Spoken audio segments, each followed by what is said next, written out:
On en parle avec le politologue Bruno Cotrez, chercheur au CNRS, au CEVIPOF, enseignant à Sciences Po Paris. Bonjour, merci beaucoup d'être avec nous ce matin. Pour l'exécutif privé de majorité absolue depuis le mois de juin, depuis les législatives, c'est une rentrée compliquée qui s'annonce. Quelle est la marge de manœuvre politique d'Emmanuel Macron ? C'est une marge de manœuvre qui est relativement étroite en fait. Au fond, on va retrouver à la rentrée tous les problèmes qu'on avait connus avant les vacances parlementaires, l'absence de majorité absolue pour l'exécutif qui rend la situation compliquée. Ça veut dire en fait que l'exécutif ne peut pas se projeter tellement dans le temps. Il y a évidemment le grand moment qui va attendre la vie parlementaire, qui est la discussion de la loi de finances 2023.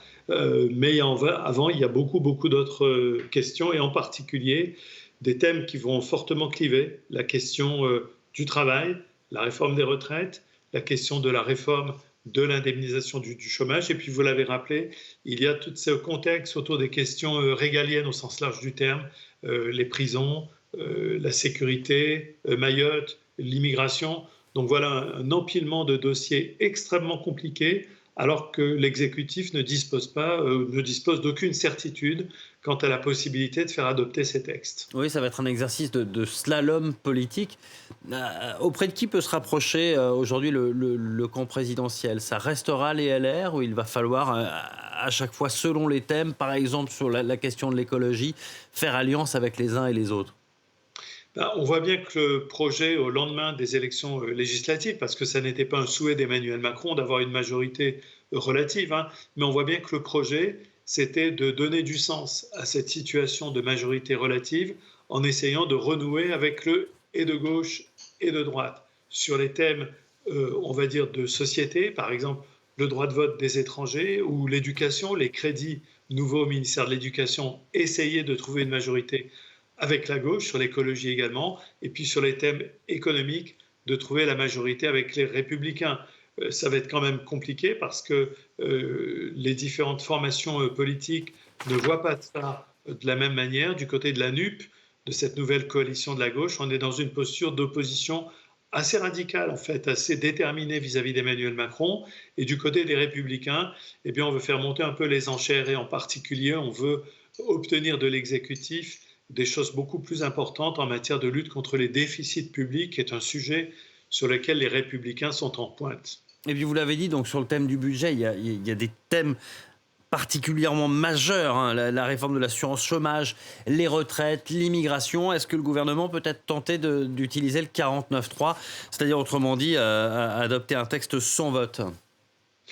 Sur un texte aussi important que la loi de finances, qui est quand même le cœur de toute l'activité à la fois parlementaire et du gouvernement, c'est clair que sur ce thème-là, la loi de finances, si le gouvernement n'arrive pas à trouver de majorité, il sera forcément conduit à utiliser le fameux article 49.3, le vote bloqué, qui engage la responsabilité du gouvernement à défaut de dépôt d'une motion de censure. Mais c'est toujours quelque chose qui est compliqué parce que l'utilisation de cet article 49.3, très efficace pour l'exécutif, c'est en même temps un aveu un peu d'échec sur l'impossibilité de trouver une majorité. Est-ce que selon vous, Emmanuel Macron va beaucoup s'impliquer, aller au charbon, lui qui finalement semble s'intéresser davantage aux questions internationales ? Il va partir faire par exemple une visite officielle en Algérie à partir de jeudi. C'est clair qu'en début du deuxième mandat, on voit un Emmanuel Macron qui est davantage absorbé par les questions géopolitiques, l'Ukraine, ou par les grandes questions internationales. Je n'imagine pas néanmoins que le président de la République va se désintéresser de la scène nationale, et je pense qu'il va y revenir à travers des lignes directrices, peut-être pas à travers l'action gouvernementale au jour le jour, mais à travers deux grandes lignes directrices ou trois: la question de l'écologie, la question de cette nouvelle méthode de gouvernement avec le Conseil national de la refondation, et peut-être, à horizon un peu plus lointain, la question des institutions, de la Constitution et de la réforme institutionnelle.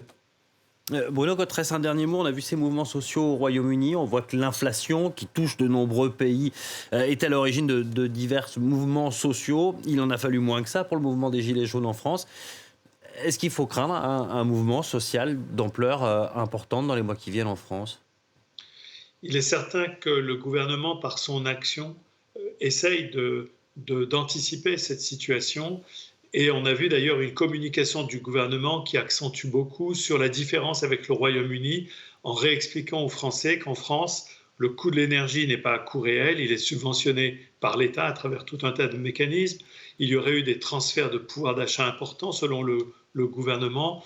Et on voit qu'effectivement, on est très soucieux du point de vue de l'exécutif de ne pas redonner prise à tout ce qui pourrait être un redémarrage ou d'une crise, ou en tout cas d'un redémarrage dans l'opinion publique de ce sentiment de ne pas être assez soutenu, de ne pas être assez accompagné dans une période économique très tendue.